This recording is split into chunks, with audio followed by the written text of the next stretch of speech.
I'm Executive Manager with Locus Research, and we've just heard from Bill, who's been talking from the investor's perspective, talking about different types of capital, stages of capital, and what you can expect from the process. I'm going to talk to you today from completely the other side of the fence. I've been on the inside of the investee company, and I am, in fact, where's Bill gone? He's left the room. On the other side of those negotiations for several companies that we're raising money through EA for. So just before I sort of move into some of my experiences that I've gained over working with a number of different startup businesses in my career, and more lately with Locus Research, I'll just give you a quick bit of background on Locus Research and what we do. So as you can imagine, most startup businesses, they don't have a lot of the skills required to take their product, their idea, through to a full commercial venture. So Locus Research assists clients taking new products to market, and we have a multidisciplinary team with expertise across product design, brand identity, marketing, IP strategy, commercial strategy, i.e. what's your business model, and assisting quite often with the capital raising process. Now there are lots of companies out there, well not lots, but there are companies out there who offer services in some of those discrete areas, but there are no other companies like Locus Research in New Zealand or Australia that provides that full suite from the very, very early product concept stage right through to getting your product to market. And we do that in a very integrated approach. So if you're accessing those skills sort of from separate people at separate stages, they're happening in silos rather than a fully integrated approach.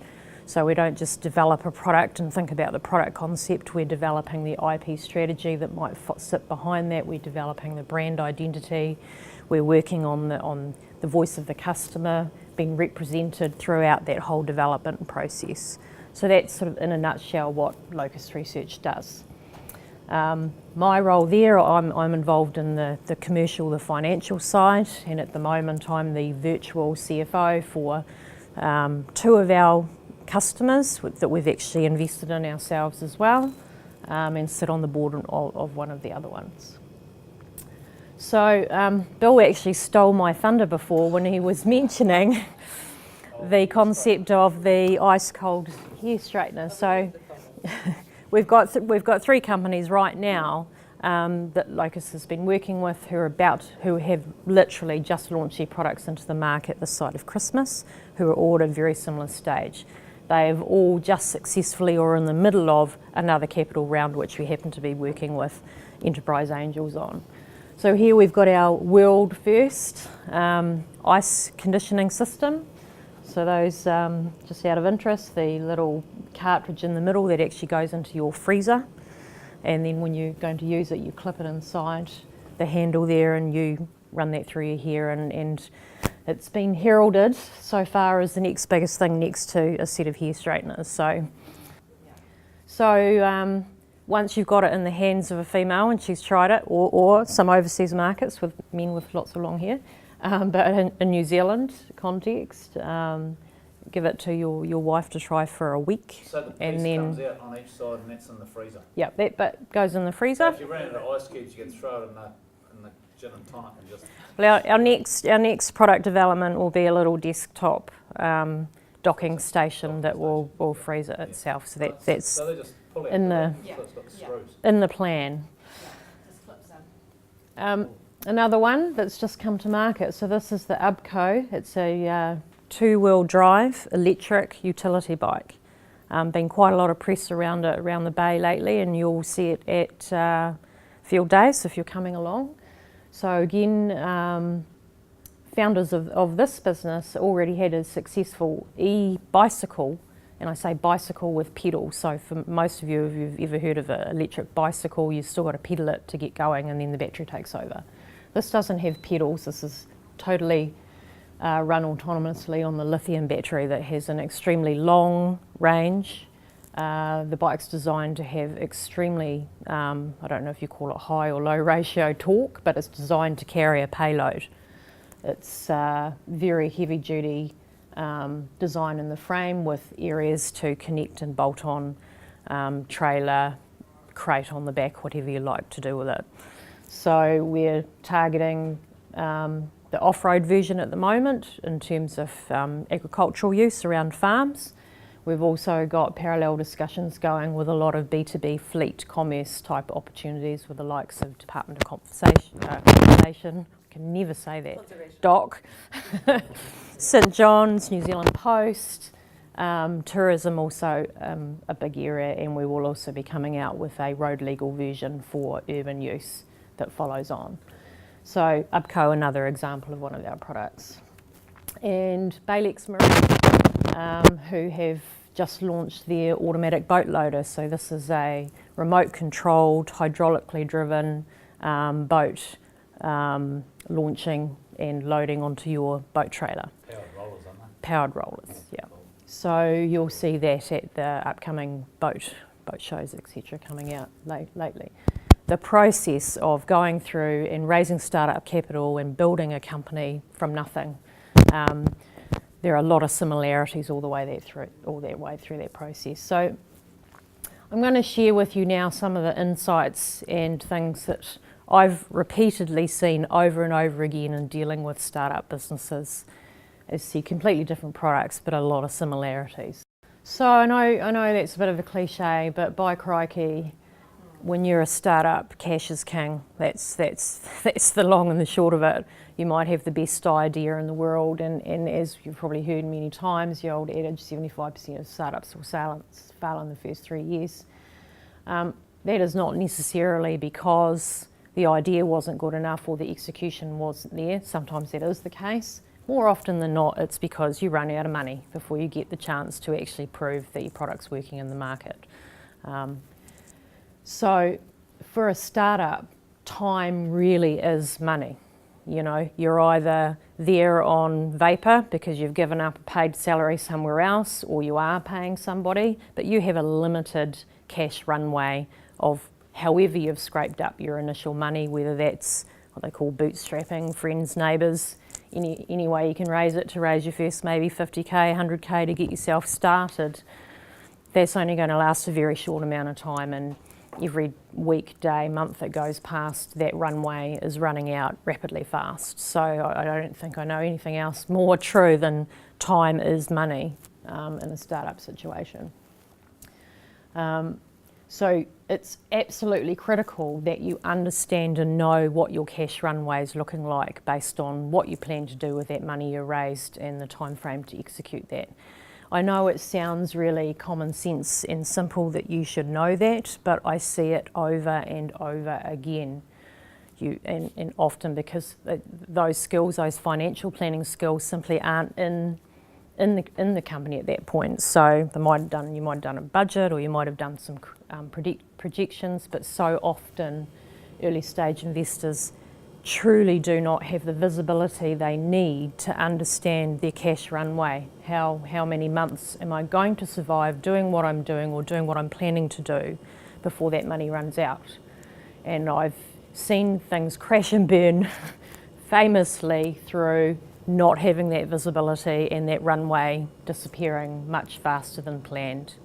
Unrealistic plans, or simply not having the skills to do the plans, or not having the tools in place to actually be able to forecast and run different scenarios through and have enough warning that things are starting to go off track, that you've got time to do something about it. And that's where bringing in those skills, if you need it, it's got to be part of your plans. You can't just spend money solely focused on making your product. You need to have these skills alongside you to help you manage that. Whether that's using an external accounting firm, a virtual CFO. There are a number of businesses out there who hire out those skills, so that's one way that you can access that level of skill. What you can do is, and again this is where we can help you, is, you know, depending on where you're at, you might be able to get some funding from New Zealand Trade and Enterprise potentially, and that can help with that as well. So you might not be able to tap into Callaghan yet, but you know, we can sit down and sort of see how can we make this work so that you can actually get that more viability of those projections and that to take it to the next level, and that, which is really important. You've got to be pretty careful about where you get your money from then too, don't you? Because I have somebody that is prepared to front some money. And I know for a fact that when I went to him, he just lost $750,000 on something else. Yeah. But I haven't been to him for a cent, and that's in 18 months, because you've got to be careful where you get your money. He's got the money, but that's, I think Bill alluded to it, is it's not about the money, it's about what comes with that money. It's Right. exactly It's about the right. skill set that comes with that money, and that's almost as important, if not more important, than the money itself. Yeah. Because for every Totally cent agree. you've got, Yeah. you've just got to make sure that it goes in the right place, otherwise Yeah. you're on that cash runway. Yeah. sort of So sliding- we'll talk a little bit sliding more left. about that planning of what you're doing Yeah. with that money, All but those ones you're that 100% correct. Tracy's mentioned, that's probably the key thing that I've seen from those three is they've actually got people with smarts, not Yeah. just money, which has actually made those companies the success that they are at this Well, point. they're trying to put something back, aren't they? Yeah. So they're putting Yeah. whatever they've got in their smarts in Yeah.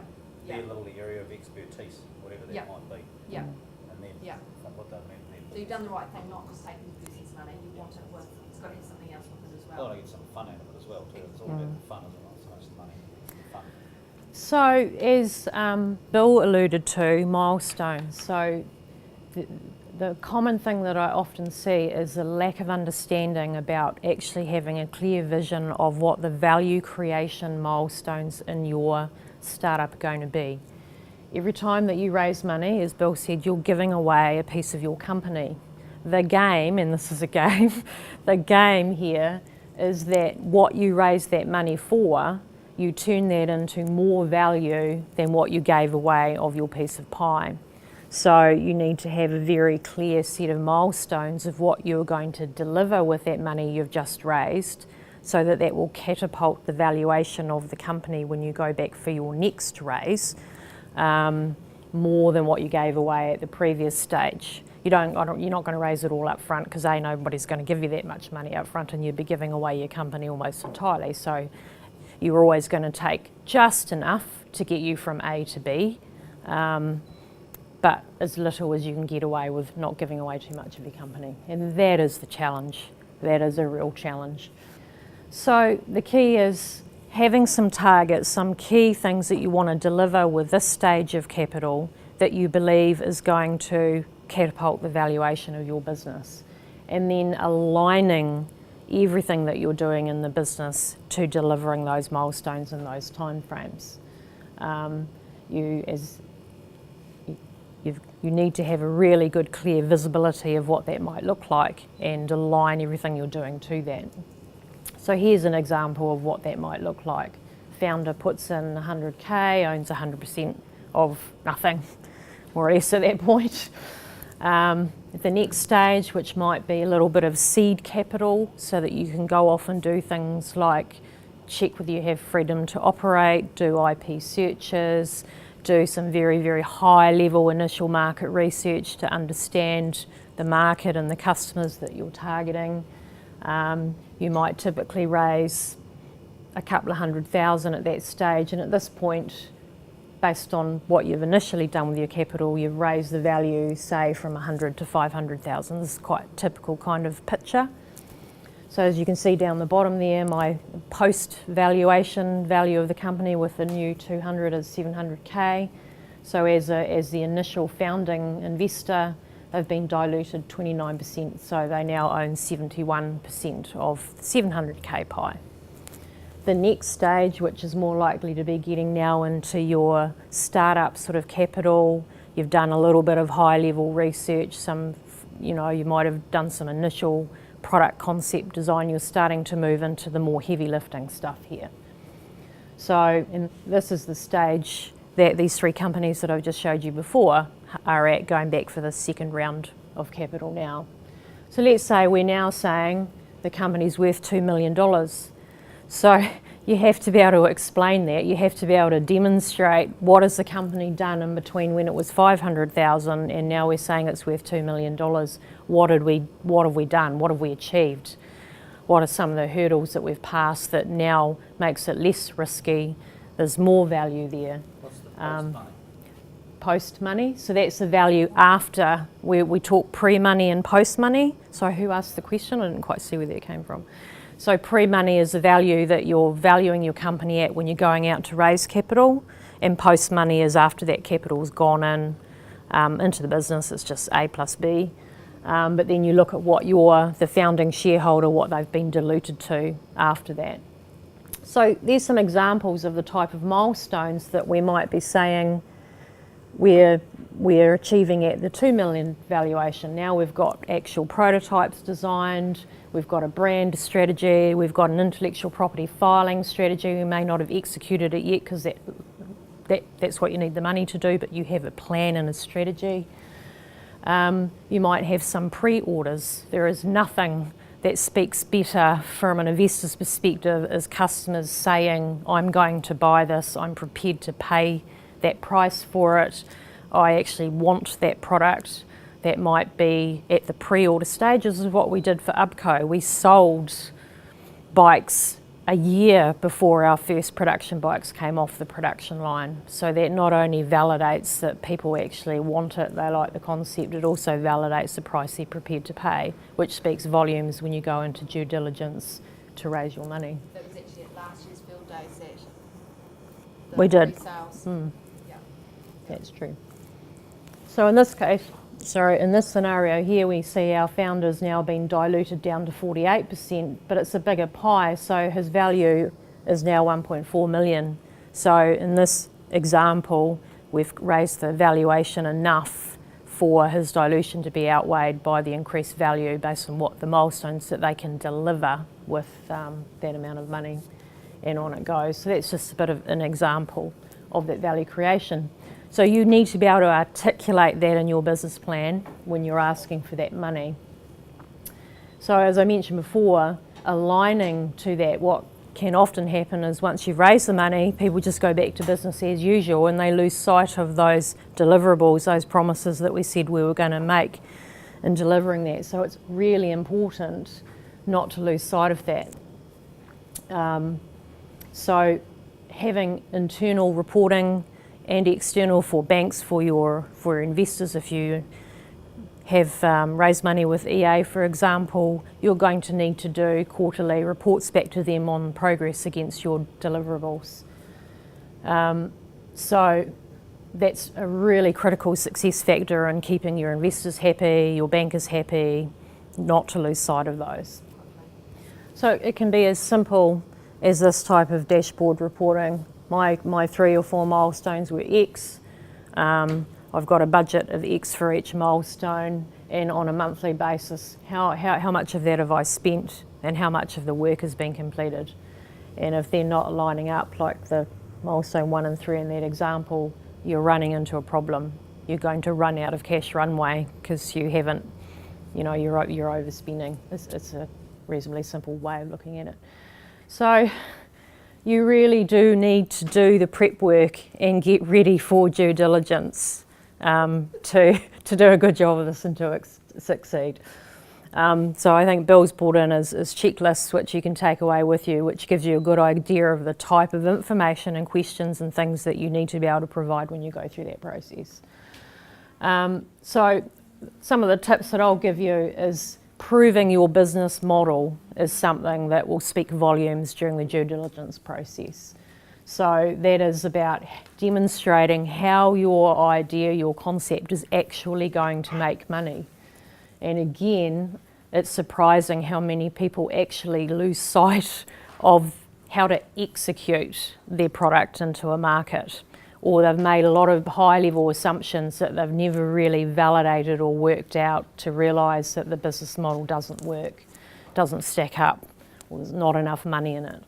So a few quick key things there. So evidence of successful counterparts using a similar business model to what you're doing, not necessarily same product, but delivering your product to the market, a similar business model. So in other words, are other people doing what you're doing? Demonstrating that your assumptions in your business plans, etc., that you're putting forward for your due diligence are supported with what we call voice of customer. Can you prove that you've got customers who are saying, I'm prepared to buy this, I'm prepared to do it at that price? It's value proposition. validating the market segments and sizes and what target market share. I know this sounds all stock standard stuff that you would expect to do, but you'd be surprised how many people just do a very top-down kind of forecast, and that's not validated from the bottom up, or it doesn't have a lot of substance to it. Have a really clear rationale that you can articulate behind your market entry strategy, and this is one of the areas that catches people out most, is they always underestimate the amount of time to enter new markets, particularly international ones, and they underestimate the resource and the support that you are probably going to have to provide to your chosen distributors or whatever in those markets. It's never, here's your order, here's 1,000, and then they go away and do all the marketing and everything for you. No matter how well you might think you've developed an agreement that says that, you will always have to provide support, and it's an area that's often really underestimated. Be able to also clearly articulate and think through the actual physicality of your distribution model. How are you actually going to get this product and sell it over to that market? Is it going to all be made here? Are you going to use third-party logistics providers around the world? You need to be able to articulate your physical roadmap as well, as part of proving your business model. So focusing now more specifically on the financial part of it, and you will need to have financial projections for your due diligence. So the sort of things that they will expect that really make a difference. One of them is to really have very clearly articulated assumptions that underpin your model. It demonstrates that you actually understand the key drivers and the key assumptions that are behind that, because they will want to drill down to that. Every startup's sales forecast looks like a hockey stick, so no surprises there. What makes yours more believable is that you've got, as I said, bottom-up and top-down kind of views that have built up your projections. Anyone on the due diligence team is going to look at yours and discount that back a bit anyway. But what they do want to know is that you've looked at the sensitivities on those projections. What if the price was half that? What if the costs go up? What if the volume is quite different? What if you've got much lower GP because you've got extra levels or tiers that you have to navigate to get it to your end market? What if your overhead costs, your resources, your fixed costs are higher than you planned? So that's really important, because a forecast is a forecast, it's never going to be right, everybody knows that. So it's about, this is what I'm aiming for, this is the value proposition, the story that I'm telling, that I believe is achievable, that I'm putting this valuation on, but I'm realistic that, you know, this could change, or this could change, or this could change. So demonstrating that you've done those scenarios and you can see what the worst case scenario might look like, that's really important. And the other key one is also really demonstrating that you understand what the key drivers in your business model are around the pricing, the costs, etc. And you need to provide more than just a profit and loss forecast. You must have the cash flow statement and a forecasted balance sheet. And if you don't have those skills, you need to bring those in to provide that. Cash flow and profit are not the same thing. And that's, again, a key area that I see mistaken time and time again, is people not understanding the nuances between, this is how much I'm selling and this is my overheads and this is my profit. But I've got all this sitting over here in stock, I've got all these debtors that owe me money, I've had to pay all these deposits in advance to my suppliers, so my cash flow looks nothing like my profit. And that is where I see so many companies crash and burn with respect to not understanding their cash runway. So here's a quick example, and again, it doesn't need to be difficult about running the scenarios that I talked about, you know, different volumes, different pricing or gross margin assumptions, different overhead assumptions, to quickly tally up and go, does this make money, does this not, what was my bottom line, where I'm in trouble? So that's just a quick nasty and dirty. So the example up there in year one at 30% and 40% GP, I'm making less money than what my fixed overheads are, so bang, that's my problem area. And finally, another key area that is often not well articulated is what am I going to use the money for that I'm asking? If I'm saying my company's worth $4 million today and I want to raise $2 million, what are you doing with that money? So again, linking that to your milestones, the key components that might make up, so it might look something like that. And that's the sort of plan that you need to put up for your due diligence. And then you need, again, as I mentioned before, to measure against that. So after you raise the money, don't forget that you're going to have to report against your progress on those. So lastly, I think Bill mentioned the valley of death. We are in that awkward position from going from startup mode into operational expansion mode. And I call it the great traverse.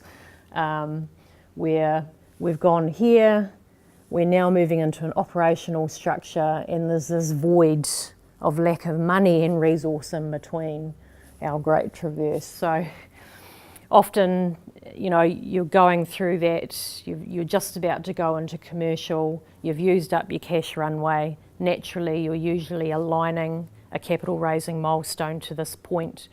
You've used up your money, you don't want to raise capital quite yet because you want to be able to now prove that you're selling some product into the market and getting that valuation up as high as possible before you go to the next level where you're now talking expansion capital.